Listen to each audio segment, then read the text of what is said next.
as all eyes are on the 12 northern states that are practicing Sharia legal system and are also implementing blasphemy laws, and on President Bola Ahmed Tinubu, following the decision or recommendation by the United States lawmakers to President Donald Trump for the abolition of Sharia legal system and blasphemy laws in Nigeria as part of the strategy to stop the killings going on in Nigeria, which the Americans said that it is linked to the Christian genocide in Nigeria and Christian persecution in Nigeria.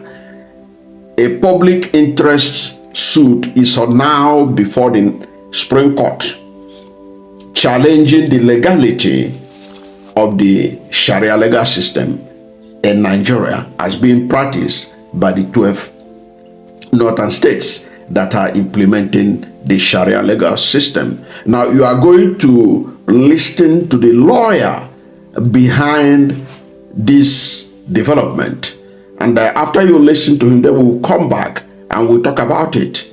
This is because it is at the center of ongoing discourse following the recommendation that was made by the U.S. Congress that investigated Christian genocide and Christian persecution allegations in Nigeria, that was led by Congressman Riley Moore. So they have submitted their report, and one of the things they recommended that Trump must do is to lead the charge to compel the Nigerian government to repeal the Sharia and blasphemy laws in Nigeria. While Tinubu has maintained sealed lips, the matter is now at the Supreme Court. Watch.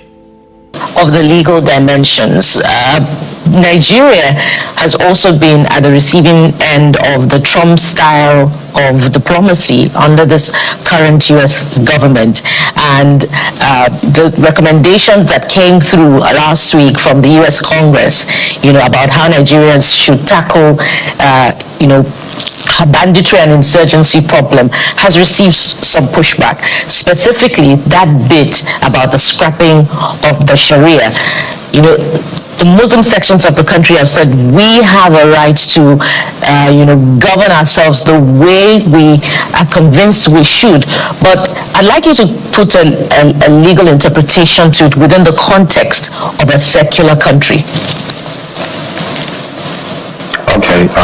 First of all, I have to warn you that before the Supreme Court, especially on this matter, we're challenging the constitutionality of the Sharia criminal law in Nigeria. So I might skirt around some issues, not being able to delve into the core of some of this because it's before the Supreme Court. However, historically, we've always had Sharia law in what has now become Nigeria. You must remember that Nigeria essentially were two countries. We had northern Nigeria and we had southern Nigeria.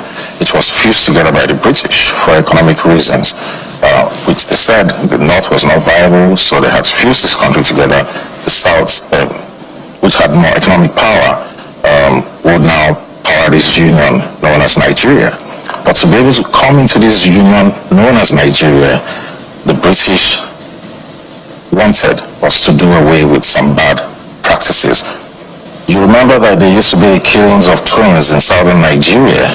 This was abolished by the British because they said it was repugnant to natural justice. Also, in some cultures where a widow, a woman loses her husband, and she's being forced to drink the water which was used to wash the corpse or shave her head. All these dehumanizing methods were outlawed by the British. And in the north as well, they told northern Nigeria that you are not going to be chopping off people's limbs, stoning people to death, flogging people for adultery, etc., stopping people from, exercising their rights. So this was a compromise when Nigeria was formed, and we did away with, the criminal aspects of Sharia law. The present day Sharia law has been practiced in northern Nigeria, the 12 northern states, 12 states in the north, was smuggled in through the back door. Number one, nobody saw the Constitution of the Federal Republic of Nigeria until the day Chief Olusegun Obasanjo was sworn in at Eagle Square. In fact, he said he never saw the copy of it. He didn't know anything. It was just sworn to protect what he had never seen or read. Nobody debated it. Because if it was thrown into public debate, we obviously wouldn't have what we have in the Constitution. What we have in the Constitution of Nigeria is Islamic personal law.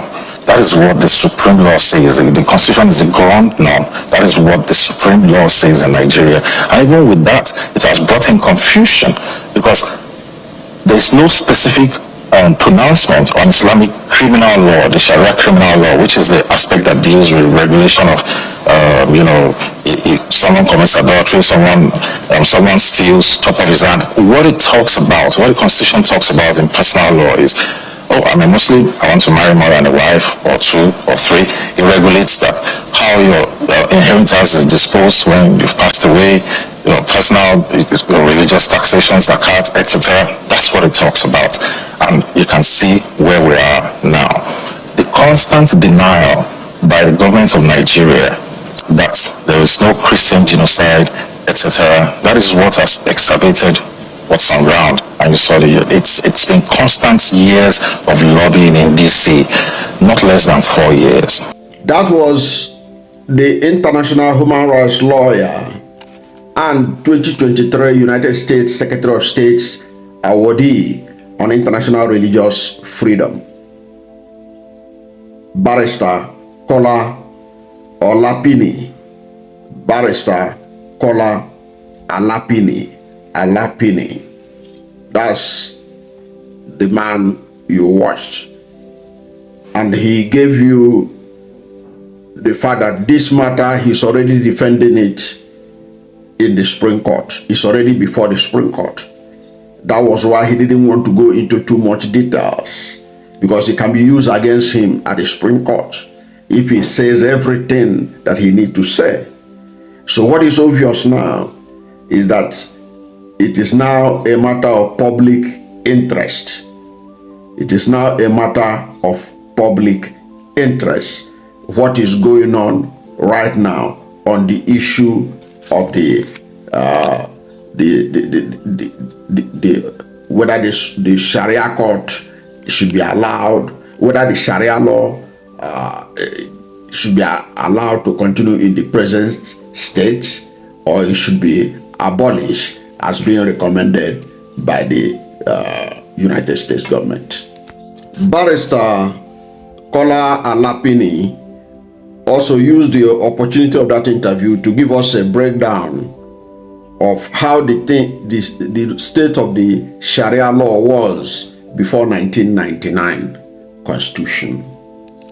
And he talked about the fact that right from the colonial time, the Sharia personal law had been there.